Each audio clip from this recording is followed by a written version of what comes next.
네, 제가 좀 묻겠습니다. 증인은 24년 12월 3일 당시 수도방위사령부의 제1경비단 단장이었죠. 그렇습니다. 증인은 12월 3일 21시 48분경에 이진우 수방사령관으로부터 상황이 있는 것 같으니 수호신 TF를 소집하고 사령부로 들어오라는 전화를 받은 사실이 있습니까? 그렇습니다. 수호신 TF라는 것이 주로 어떤 임무를 수행하는 건가요? 수도 서울에서 대테러 작전을 주도하는 전력들입니다.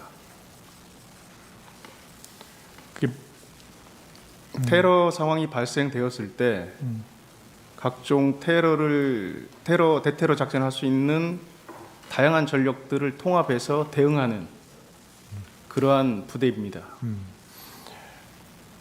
이진우 수방사령관이 제1경비단 소속 군인들 중에 이들을 소집하라고 지시한 이유는 특별히 뭐라고 생각합니까?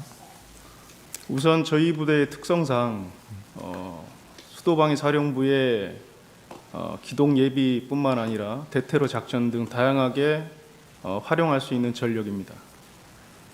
그래서 소집을 시켰을 것으로 생각됩니다. 증인이 22시 45분경에 사령부에 도착하니 이진우 수방사령관이 국회 상황이 있어 국회로 가야 된다. 출동 준비가 되면 보고하라. 이렇게 말한 사실이 있습니까? 그렇습니다. 이진우 수방사령관이 국회로 가야 하는 이유를 말했습니까? 당시에는 임무나 그런 것들을 언급하진 않았습니다. 그리고 또 증인에게 공포탄을 챙겨라 이런 지시를 했습니까? 예, 출동 시에 원래 공포탄을 지참하고 갑니까? 기본적으로 실상황에서는 공포탄을 지참하지 않으나 당일날은 공포탄을 휴대토록 말씀하셨습니다. 보통 때는 안 하는데 특별히 이번에는 예, 이렇게 챙기라고 했다. 그러면 그렇게 공포탄을 챙기라고 한 특별한 이유가 있었습니까? 과정을 조금 더 설명드려도 되겠습니까? 네네. 최초에 소집 지시를 하시고 중간에 전화를 했는데 합참 불시 훈련으로 간부들에게 알려야 될 것 같다. 이유는 뭐 당황스러워할 수 있으니까 소집 시에 그렇기 때문에 저는 중간에 전화 받았을 때는 불시 소집 훈련으로 인식을 했고 공포탄을 휴대하는 것이 훈련 목적상 휴대라고 처음에는 이해했습니다. 근데 그 이후에 상황이 전개되면서는 공포탄 휴대에 대해서 어떠한 의미인가를 좀 평가할 만한 여유가 없었습니다. 이상입니다. 당시에는 그냥 불시 훈련인데 공포탄을 그냥 특별히 챙기라고 한 정도로 생각을 했다. 그렇습니다. 그러면 나중에 생각해 보면은 그게 국회로 가는 거라서 조금 달라서 챙겨라 특별한 상황이라고 생각을 했습니까? 사실 굉장히 여유 없이 빠르게 상황이 전개돼서 그 공포탄의 의미를 깊이 생각하고 들여다볼 만한 여유 없이 국회로 가게 됐습니다. 이제 11시경에 초동 조치부대의 출동 준비가 완료될 무렵에 네, 이진우 수방사령관이 증인에게 내가 먼저 국회로 출발해서 어떤 상황인지 보겠다.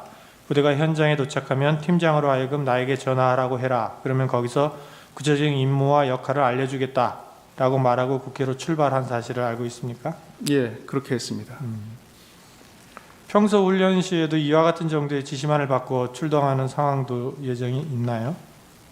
사실 훈련이나 실제 상황 시에는 어떤 임무를 분명히 사전에 고지하고 상황을 충분히 평가해서 어떠한 상황인지 알려준 이후에 거기에 대해서 계략적인 가용시간을 활용해서 계획한 이후에 출동하게 되는데 이번과 같이 임무가 정확하게 부여되지 않은 상태에서 갑자기 이동하는 것은 상당히 이례적인 상황입니다. 그러면 왜 그런다고 생각을 했어요?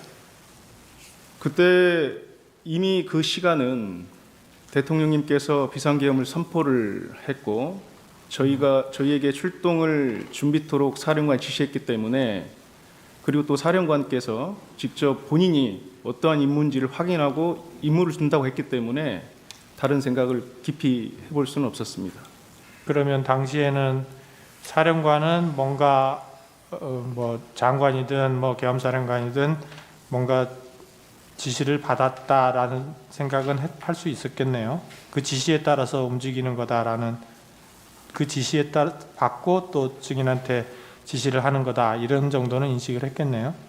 예,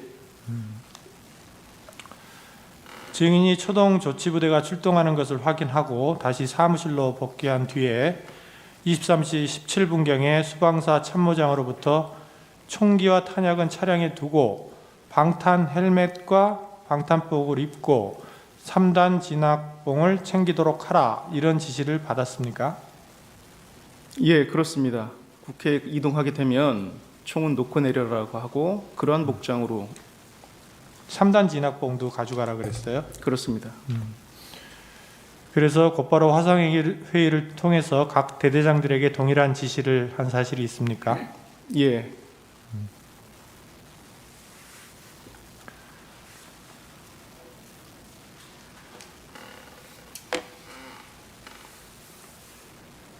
국회에 출동한 군인들이 실제로 이 지시에 따라 무기와 장비를 지참을 일단 현장까지는 가지고 갔습니까?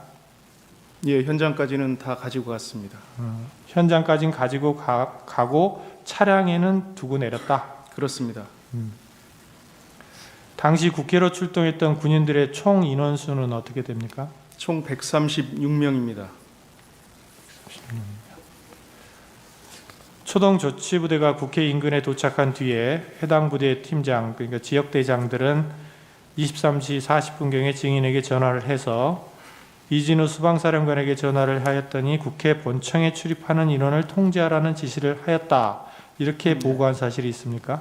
예, 그렇습니다. 앞서 말씀드린 것처럼 사령관께서 먼저 가서 임무와 역할을 확인하고 초동조치부대 저희는 2개 팀이 있는데 그 초동조치부대 2개 팀을 먼저 출발시켜서 현장에 도착하면 그 팀장에게 직접 사령관께 전화를 해라라고 했습니다. 그때 임무를 팀장들이 받고 저한테 다시 백브리핑을 한 겁니다.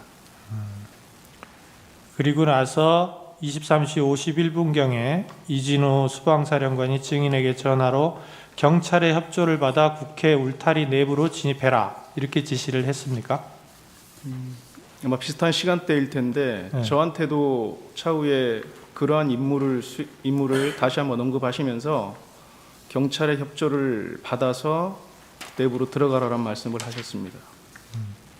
그렇게 지시를 할 때 그 지시가 대통령이나 국방부 장관의 지시에 따른 것이다, 이런 말을 들은 사실은 없습니까? 그런 말은 들은 적은 없고 저희 사령관 특성이 어떤 상부의 지시들을 그대로 전파하거나 전달하는 형태의 임무를 언급은 잘 하지 않습니다. 본인의 해석으로 해석한 이후에 본인의 언어로 지시를 하기 때문에 그 당시에도 대부분 그랬습니다. 그러면 증인은 이진우 수방사령관이 국회 울타리 내부로 들어가서 국회 본청에 출입하는 인원을 통제하라, 이렇게 한 지시를 어떻게 이해를 했습니까? 출입을 통제하라고 했는데 여기에서 통제라는 개념이 군에서 어떻게 이해하는 것이 좀 중요할 것 같습니다. 통제라고 하는 것은 군사 행동을 통해서 어떤 물리적 영향력을 행사하는 겁니다. 그래서 이 통제라는 임무를 주고 난 이후에는 이 통제에 대한 개념을 정확하게 후속 임무가 있어야 됩니다.